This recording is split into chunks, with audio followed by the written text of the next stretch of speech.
নমস্কার, আমি রনিতা আর আপনারা রয়েছেন রনিতাস কর্নারে। আজ দিল্লিতে আমাদের তৃতীয় দিন।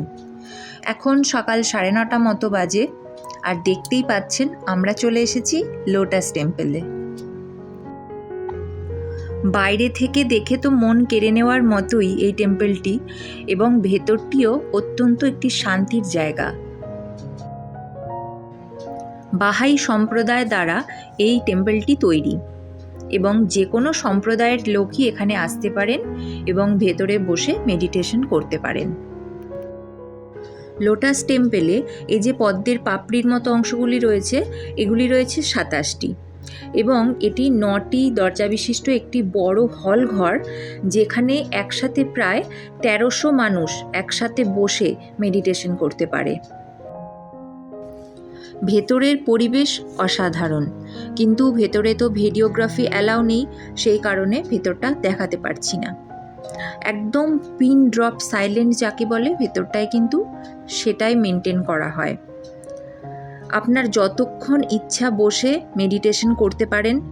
সকাল 8:30 থেকে সন্ধ্যে 6টা পর্যন্ত খোলা থাকে, এবং সোমবার লোটাস টেম্পল বন্ধ থাকে। লোটাস টেম্পল থেকে বেরিয়ে এখন আমরা চলে এসেছি হাঁটা পথ দূরত্বেই মেট্রো স্টেশন, সেখান থেকে যাব এবার কুতুব মিনার। এখন আমরা কুতুব মিনারে ঢুকবো। 40 টাকা করে টিকিট, বাচ্চাদের কোনো টিকিট লাগবে না। আর একটা জিনিস যেটা সব জায়গাতেই মেনটেন হচ্ছে, খাবারের কিন্তু কিচ্ছু নিয়ে ঢুকতে দিচ্ছে না, মানে বিস্কুট, কোনো রকম মানে কোল্ড ড্রিঙ্কস বা যে কোনো খাবার, জলের বোতল ছাড়া খাবার কিন্তু কিচ্ছু অ্যালাউ নেই। ওই ধরনের জিনিস থাকলেই কিন্তু সেটা ফেলে দিতে হবে অথবা ব্যাগ জমা করাতে হবে। এটা কিন্তু প্রত্যেকটা জায়গায়, তাই খাবার সঙ্গে ক্যারি করে ব্যাগ জমার একটা ব্যাপার থাকবে, আবার অনেক জায়গায় ব্যাগ জমার জায়গায় নেই, খাবার ফেলে দিতে হবে বা সঙ্গে সঙ্গে খেয়ে নিতে হবে। এটা একটু মাথায় রাখলেই, মানে সব জায়গাতেই এটা হচ্ছে। আর সিকিউরিটির চেকিংটা কিন্তু বেশ কড়াকড়িভাবেই চলছে। এবার আমরা আস্তে আস্তে ঢুকবো, এখনও ঢুকিনি, টিকিট কেটে এবার এখানে বসে আছি।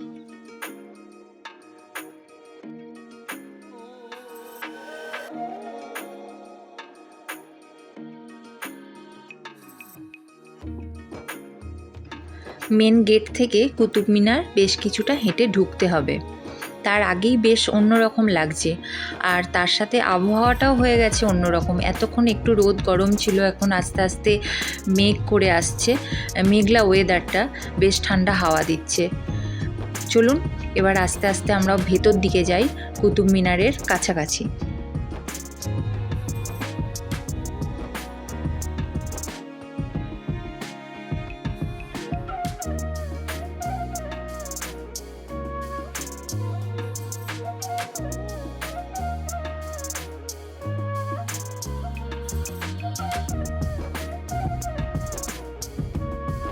পেছনে সেই বিখ্যাত কুতুব মিনার।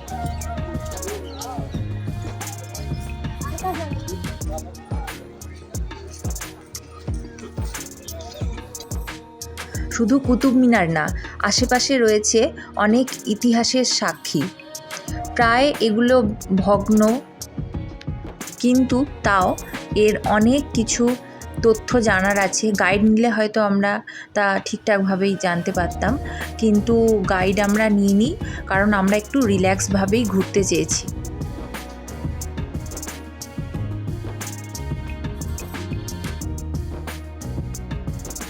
দিল্লিতে বেড়াতে এসে, বিশেষ করে যেখানে এই ধরনের সৌধগুলো রয়েছে, সেখানে কিন্তু এই টিয়া পাখি এবং কাঠবিড়ালি রয়েছে প্রচুর পরিমাণে। কি অসাধারণ কাজ! এগুলো কিন্তু কোনোটাই ইটের না, সবই কিন্তু পাথর কেটে তৈরি।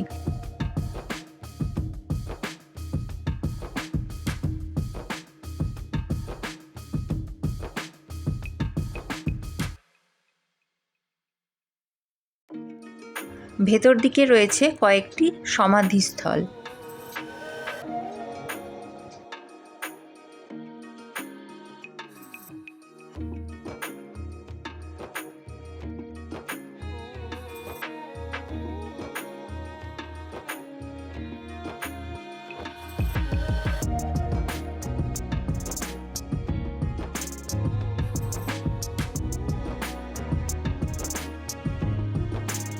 ওই যে দূরে রয়েছে আয়রন পিলার, আপনারা এটা সম্পর্কে অনেকেই জানেন, এটা নিয়ে নতুন করে বলার কিছু নেই। তবে এটা আমি শুনে আশ্চর্য হলাম যে এই লৌহ স্তম্ভটি কখনোই মরচে পড়ে না। এমন লোহা দিয়েই তৈরি, এত বছর ধরে এইভাবে রয়েছে, কিন্তু এর গায়ে কখনো মরচে পড়েনি। দেশ বিদেশ থেকে কত মানুষ এসেছেন, সবাই নিজেদের মতন করে নিজেরা ইতিহাসের সাক্ষী হচ্ছেন। বেশ ভালো লাগছে। এই ধরনের জায়গায় তো আমরা এই প্রথমবার এলাম, এটা আগেও বলেছি, আবারও বলছি। তো এই ধরনের মানে কারুকার্য দেখে খুবই ভালো লাগছে, এক অন্যরকম দেখা হলো এবার। দিল্লিতে যদি বেড়াতে আসেন তাহলে কিন্তু হাঁটতে হবে। যে কোনো সৌধ যেগুলোই রয়েছে সেগুলোই কিন্তু মেন গেট থেকে বেশ দূরত্ব, আর আমরা সব হেঁটে হেঁটেই ঘুরেছি, কোনো রকম গাইড নিইনি। এইভাবে সব জায়গাতেই লেখা আছে, যদি একটু সময় নিয়ে পড়া যায় অনেক কিছুই জানতে পারা যায়। কুতুব মিনার দেখতে এসে একটা জিনিস আমাদের খুব অবাক করলো, এই যে পাথরের পিলারে রয়েছে ঘণ্টা বা হিন্দু দেবদেবীর বিভিন্ন ধরনের মূর্তি, যা কিন্তু সত্যি বেশ আশ্চর্যজনক।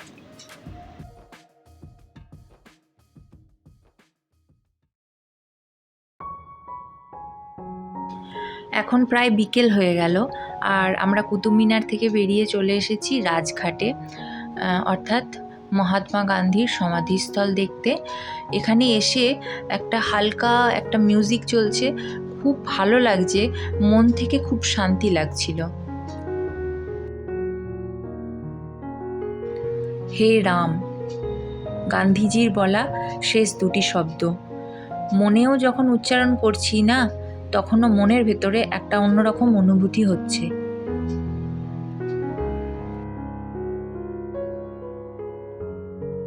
দিল্লির এক একটা জায়গায় যাচ্ছি, মনে হচ্ছে যেন ইতিহাসের এক একটা পাতা উল্টাচ্ছি।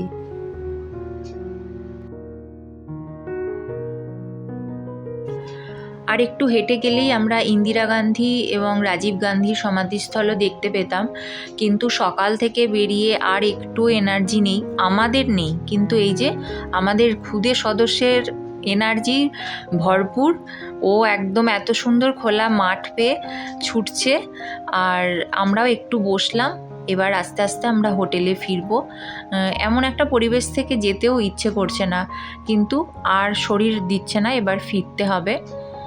যাই হোক, কেমন লাগলো আমার এই ভিডিও? যদি ভালো লাগে অবশ্যই চ্যানেলটা সাবস্ক্রাইব করবেন, পাশে থাকবেন। দেখা হচ্ছে পরের কোনো পর্বে খুব তাড়াতাড়ি। ততক্ষণের জন্য সুস্থ থাকুন, ভালো থাকুন, নমস্কার।